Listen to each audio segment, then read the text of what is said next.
Dominoes stacking up and starting to fall, it looks like, in the Middle East. First Tunisia, now Egypt, and just this morning, could Jordan be next?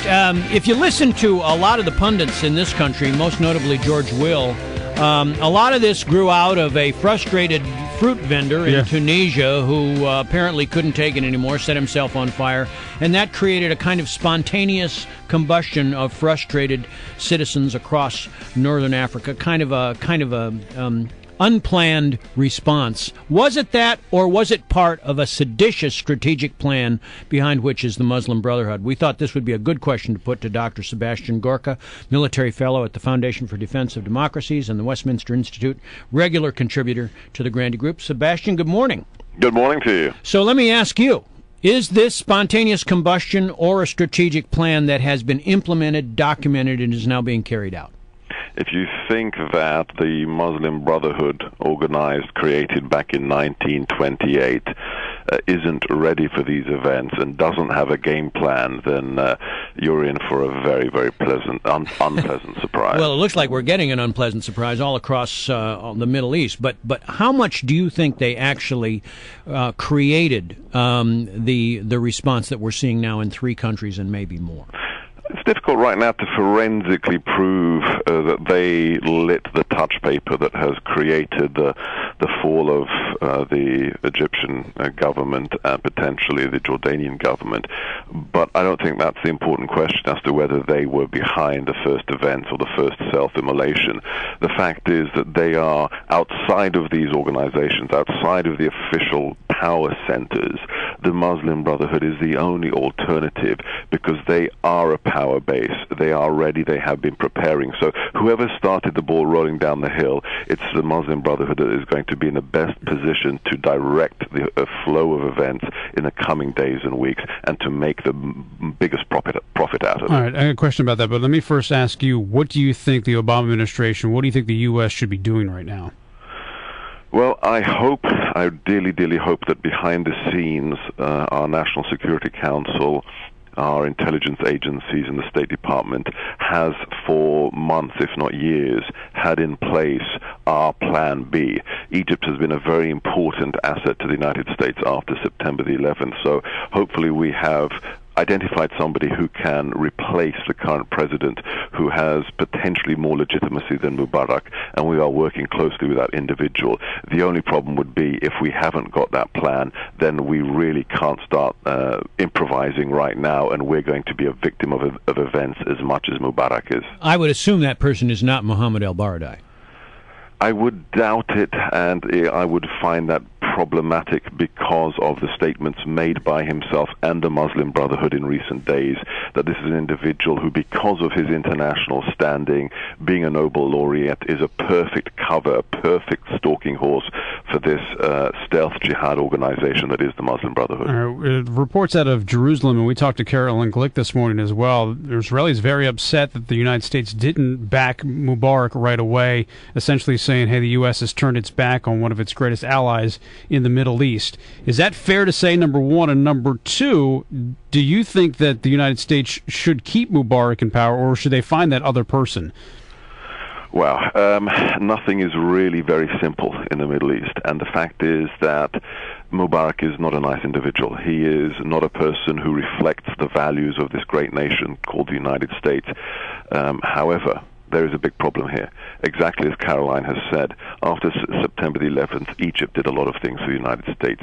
Egypt has very powerful intelligence organizations. They can track people who are of interest to the United States. They have capabilities that our intelligence organizations do not have. So we kind of went into a pact with the devil in the last 9 years. So we're really in a difficult place right now. Do we sacrifice a regime that has given us great support in securing the United States since September the 11th, or do we say instead that we need to keep somebody like him in power and forget about our international commitment to democracy and liberty? That's really the choice today, and it's a very difficult one. Let me ask you something, Sebastian, because I have in front of me the exploratory memorandum that was uncovered when the FBI raided the house in Annandale, and there is a 5-phase plan. Phase 4 says the following: open confrontation with the government through exercising the political pressure approach. It is aggressively implementing the above-mentioned approach. Is that, or is that not exactly what is happening in Egypt and or Tunisia and possibly Jordan now? Absolutely. It is, whether it's like reading Saul Alinsky, but from the Muslim soft jihad point of view. This is a court document submitted in the District Court of Texas. It is a federal proof that the Muslim Brotherhood does have this kind of plan for every country where it wishes to implement Sharia law. So well, then, I'm just going to ask you, I didn't mean to interrupt, but if Egypt is at Phase 4, where's the United States?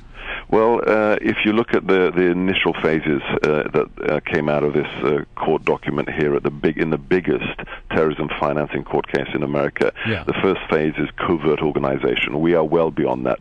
These organizations have been establishing themselves, especially in Northern Virginia, for 30 years now.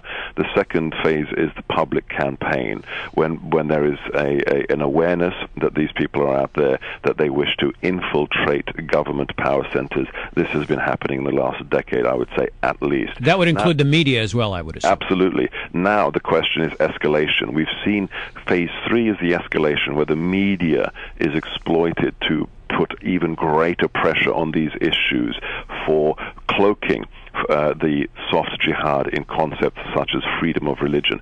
The UK, for example, is deep into this escalation phase. America hasn't quite got there with things like the Ground Zero Mosque. We're on the fringes of this escalation phase, but we are at least a little bit behind other places like Europe, which are far weaker than we are today. And if Egypt falls to the Muslim Brotherhood, and there may be a couple of other countries, would you say this plan is accelerated around the globe?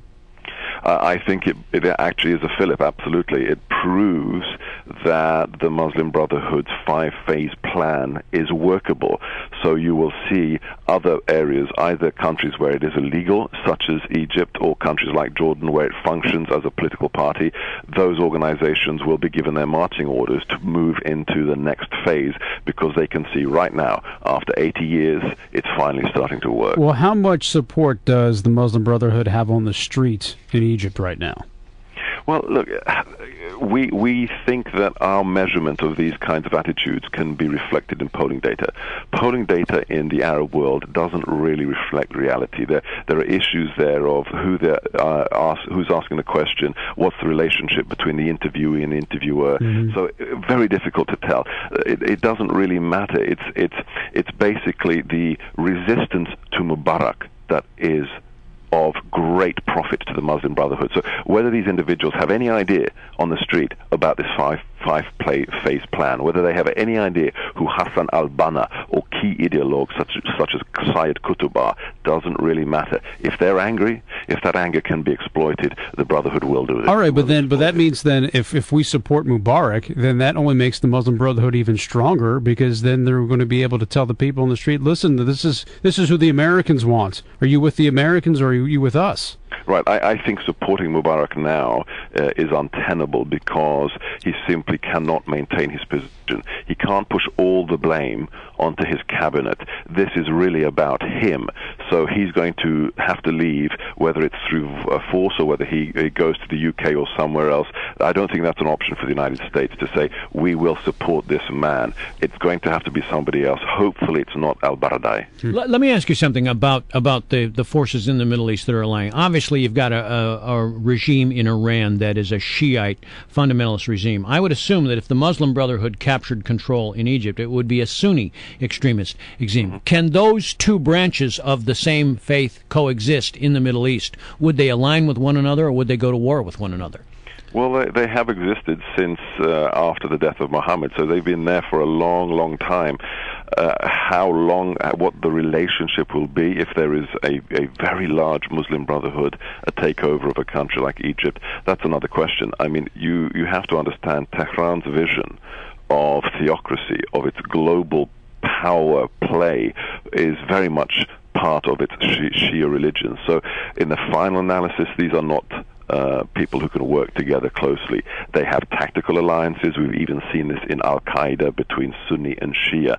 But on the world stage, these are two exclusive, different visions of the world. They both talk about global theocracy, but one of them is Shia, one of them is Sunni, and you really can't renegotiate that. All right, Sebastian. Great to talk to you as always. Thanks, Appreciate Sebastian. your time. You're welcome.